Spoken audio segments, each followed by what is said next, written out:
Hello everyone, welcome back to Witches of the Moon. I'm your Friday hostess, Natalie, and this week's topic is working with other witches not in a coven. Many of those in my acquaintance are solitary practicing witches that do not belong formally to a group or a coven. Now, I am officially a member of the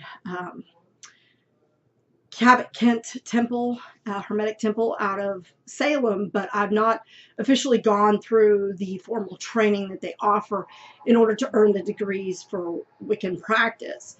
So I'm pretty much solitary. I live in Texas, and there's a few other witches in the area, but most of us tend to lean towards solitary practicing.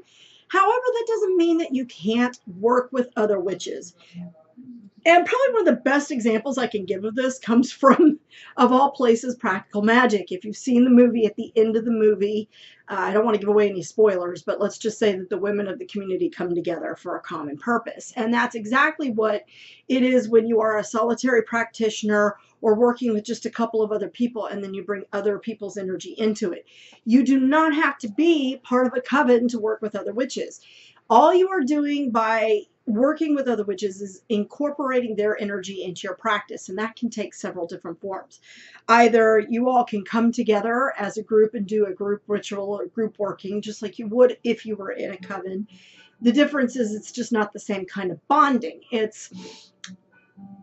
Coven work is different because it tends to be on a much grander scale, is my understanding, and that it tends to be more driven towards group kinds of goals, whereas solitary practitioners who are calling on other witches to aid in their working would be like a healing for the person themselves or someone that they know or something like that. It could also be to salvage a situation or change a situation, such as we saw with the group working, the large grouping that was going on with the binding of the current administration. Measure that success as you want. I find that another way that you can bring other people's magic into yours or other people's energy, work with other witches by bringing their energy into your workings, is through the use of sigils. For example, I have a very good witch sister who has given me a sigil which will combine her energy with mine in any working that I choose. So anytime I want to incorporate this witch's energy with mine into a spell, I just use the sigil or incorporate the sigil somehow into another sigil that I create. So that's one of the nice things too about sigil magic, is that you don't have to be bound to just the one sigil. You can combine that sigil with other sigils that you create to incorporate its meaning with anything else that you want to work on. And I really think that that's a good way to do it. Another good way to do group workings that are not coven based would be to elicit the help of other witches in giving their energy on their own timeline. Like, for example, I have many friends who live overseas, and so, I'll tell them I'm going to be doing this working. Would you mind at some point giving some energy to this working? And it just kind of gives it an extra boost and sends it out there. You can also coordinate times across time zones. So you can say, look, at this time in my time zone, I'm going to be doing this. It's going to be this time in your time zone. Can we come together and work on this together? So those are just a few of the ways that you can incorporate other people's energy into your magic that are not necessarily coven based. Why would you do this? Well, there's a lot of different reasons, but the primary reason would be that you need to give some extra oomph to a spell. You want to incorporate some energy that is not yours, that is stronger, that will make the energy stronger to give the spell a little bit more oomph or power. Also staying power, because as many of you know, some spells by nature just fade out. If you want to keep that going, you've got to feed the spell. And I think that's what a lot of people don't understand, is spells will spend their time and that's that. If you want to keep something going, it needs to have some aspect or component to it that keeps the spell going. So giving it that little bit of extra oomph sometimes gives it that extra time that it may need in order to work. Another reason that you may want to incorporate other people's energy in your spell is to achieve a common goal. Like I said, it's similar to coven work in that way, but not exactly. So, because you're not part of a coven. So again, the bonding is a little bit different. Typically, what you see in a coven is a group of people who are very like-minded that click well. I don't click well with other people. I never have. I've tried. I mean, I like people. I want to feel like I fit in. It just isn't in my brain work, I guess. So I just don't feel that I really gel well with groups of other people in large mass. So I have never even considered being part of a coven.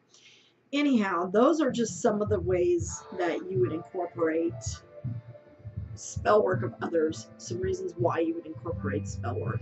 Now, how do you go about making this happen? Well, as I've mentioned earlier in this video, you can either contact the person and say, hey, look, can you help me out with this? You can advertise and say, look, we're going to be doing a working. Anybody who wants to participate towards this cause, this is what you can do. Social media is very good for getting that kind of stuff out. And again, we saw an example of that with the mass binding spell that was put on the president. So, you know, again, judge its effectiveness as you will by what you see. But, you know, we don't know that it couldn't be worse. I don't know if that makes any sense. But that's one of the other ways, is using social media as a way to get your message out there and say, hey, look, you know, this is what I'm doing. If anybody feels, you know, called to or compelled to aid me in this working, it would be great if you could lend your energy on such and such a day or around such and such a time, or just whenever. Sometimes I think it doesn't really depend on when other people lend their energy, because you may want to striate that time just to, again, keep the spell going. But, you know, your reasons for doing so and wanting to do so may be so varied.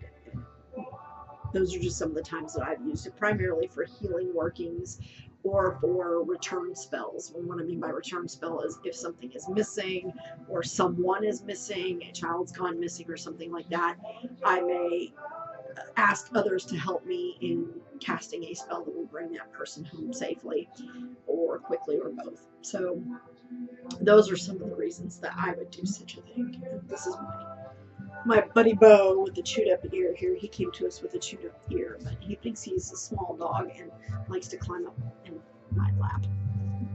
So, in any case, I hope that this has given you a little bit of a different perspective than what you got from the other hosts this week. And again, I hope you all have a blessed new year. Thank you so much for watching, and blessed be.